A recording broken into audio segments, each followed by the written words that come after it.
প্রতি ম্যাচেই রাফিনহা যেন অনন্য হয়ে উঠছেন, গোল করছেন, গোল করাচ্ছেন, আক্রমণ বানাচ্ছেন। রবার্ট লেভানডস্কি লন্ডভন্ডস্কি হয়ে উঠেছিলেন আরও আগেই, বায়ার্ন মিউনিক অধ্যায়ের শুরুর দিকেই। কিন্তু হ্যান্সি ফ্লিকের আগমনের পর তিনি নিজেকে অনন্য উচ্চতায় নিয়ে গিয়েছেন, ঠিক যেমনটা নিয়েছেন বার্সেলোনা জার্সিতে। ফ্লিককে ডাগআউটে পেয়ে বার্সার যেমন সুদিন ফিরেছে, তেমনি তিনি নিজেকে করে তুলেছেন আরও বেশি ক্ষুরোধার। সবশেষ ইয়াং বয়েজের বিপক্ষে নিজের রুদ্রমূর্তি নিয়ে হাজির হয়েছেন এই স্ট্রাইকার। মাত্র 8 মিনিটের মাথায় খুব কাছ থেকে প্রতিপক্ষ গোলরক্ষককে পরাস্ত করেন তিনি। বিরতি থেকে ফেরার মিনিট 5 পরেই আবারও স্কোরবোর্ডে নাম ওঠে তার। প্রায় একই জায়গা থেকে হেড করে নিজের দ্বিতীয় গোল খুঁজে নেন এই পুলিশ। লা লিগায় ইতোমধ্যে 8 ম্যাচ খেলেছেন তিনি, এর মধ্যে করেছেন 7 গোল আর 2 অ্যাসিস্ট। স্বাভাবিকভাবেই সর্বোচ্চ গোলদাতার আসন তার দখলেই। এবার চ্যাম্পিয়ন্স লিগেও গোলের খাতা খুলে গেল।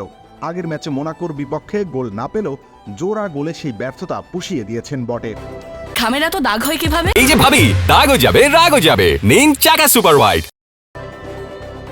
ইয়াং বয়েজের বিপক্ষে তার 2 গোলে অ্যাসিস্ট করেছেন যথাক্রমে রাফিনহা ও ইনিগো মার্টিনেজ।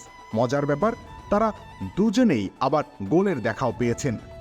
পেদ্রির শট ব্লক হয়ে ফিরে আসলে রিবাউন্ডে গোল করেন ব্রাজিলিয়ান তারকা। অন্যদিকে পেদ্রির ক্রস থেকে সরাসরি গোল করেন স্প্যানিশ সেন্টার ব্যাক নিজেই। 4-0 গোলে এগিয়ে থাকা কাতালান জায়ান্টরা এদিন ব্যবধান আরও বাড়িয়েছেন মোহাম্মদ আলী কামারার ভুলে। অ্যালেক্স বালদের ক্রস ক্লিয়ার করতে গিয়ে উল্টো নিজেদের জালেই বল পাঠান তিনি। তাতেই বড় জয় নিশ্চিত হয় বার্সেলোনার।